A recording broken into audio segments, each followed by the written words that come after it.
Okay, so if you are dealing with depression or addiction or feeling just stuck in a rut, I wanted to share a tool that I downloaded from my guide team a while back called the Inchworm Technique. And this tool I still use today. And it has literally changed my life as far as restoring forward movement.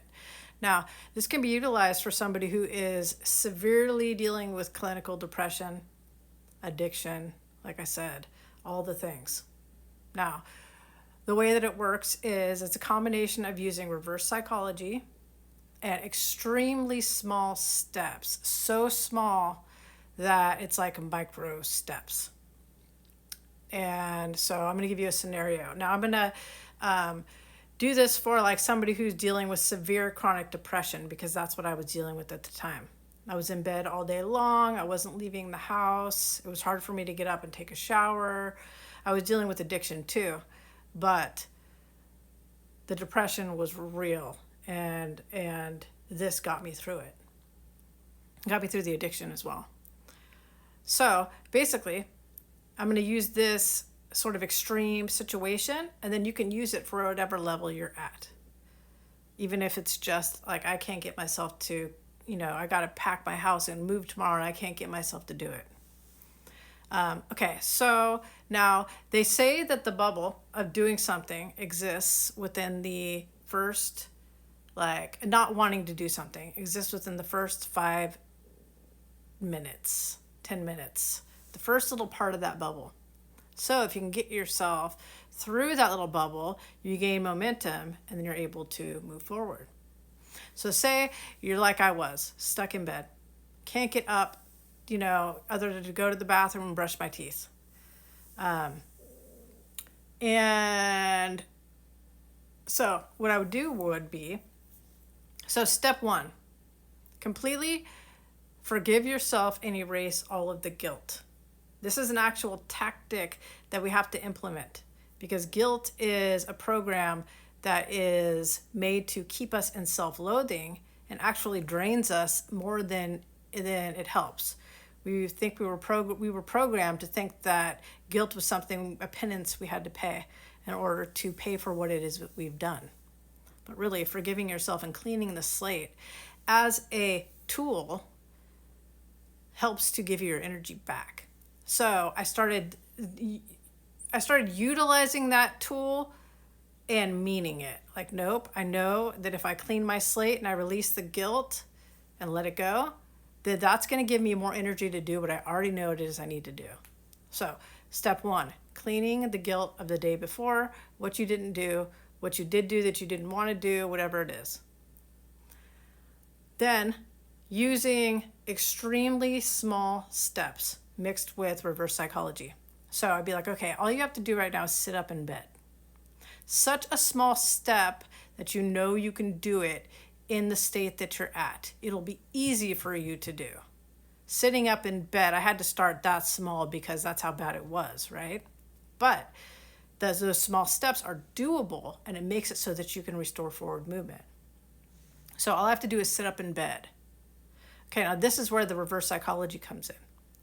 Okay, after I'm done sitting up in bed, I don't have to do the next step if I don't want to. Now this is huge. And you have to, when you're doing the reverse psychology with yourself, you have to mean it. Because if you don't mean it, your inner child will be onto your ass and it will not work. You have to literally let yourself off the hook. I do not have to do the next step if I don't want to. Okay, so I'm sitting up in bed. It was doable. I could do it even in the state that I was in. At that point, you allow yourself to sit there. Do I want to do the next step? Or I can sit here for as long as I want. Now, when you use that reverse psychology and you mean it, you're only going to sit there for so long. You're going to return to the reason why you wanted to get up and change things in the first place a lot quicker when you don't have to. So, sit there for as long as you want, but make the next step when you're ready so small that you can do it, right? So, the next step, okay, just sit up and put my feet on the floor. Now, I don't have to if I don't want to. I sit there, I realize that I do want to move. I don't want to sit there anymore. I don't want to be stuck in that bed anymore. I get up, I sit up, I put my feet on the floor. Okay, small doable step, easy that I can do. And I want to do it because I don't want to be stuck where I'm at. And I know that the next step is going to be so easy that it's not that big of a deal to me. Now, this is how you inchworm your way through into the process. Okay, the next step, sit there for as long as you want if you need to. The next step, okay, walk over to the bathtub and just turn on the water. You can stand there and stare at it. You can turn the water off and go back into bed if you want to. All I got to do is turn on the water.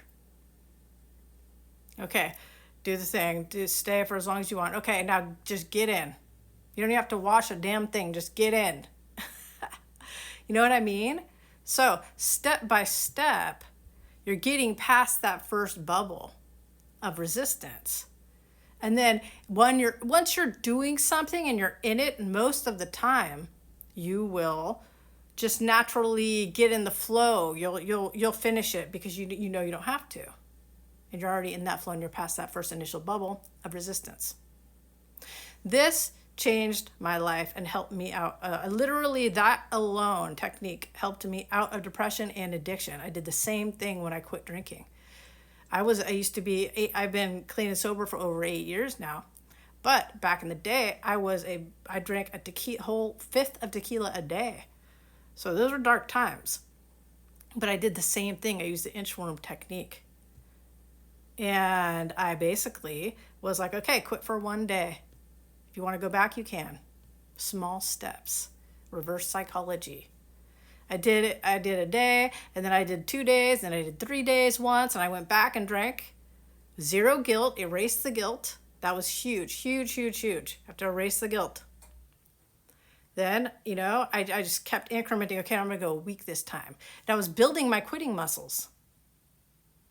And, I did, I think 3 weeks one time, and I realized, I think I did 3 weeks, I just inched my way up. I think I inched my way up to like 3 months. And when I got to the 3 months, I was like, okay, I've been out of this long enough now to get out of the vortex, and I know what that's like. Once you get out of the vortex, that first 3 weeks, it's really, really hard to get through. Once you get through that, you're like, okay, the pull on it, the energetic pull on it is less. Okay, I know what that feels like now. I know I can get there if I need to. And then I went back, drank just like I had been before, and inched my way through. And then one time I did it, I did another 3 months. And I don't know, I just had built enough quitting muscles and, just time and love, and that I didn't want to go back. And I never told myself I didn't have to. That 3 months, I could have gone back. It's been 8 years. So this tool has legit saved my life. I still use it today whenever I have to do anything. Like, I have to do this big thing. Okay, just go and do one dish. That's all you have to do. And you can use it for anything. But I hope this helps. I'm sending you guys lots of love, and I will talk to you soon.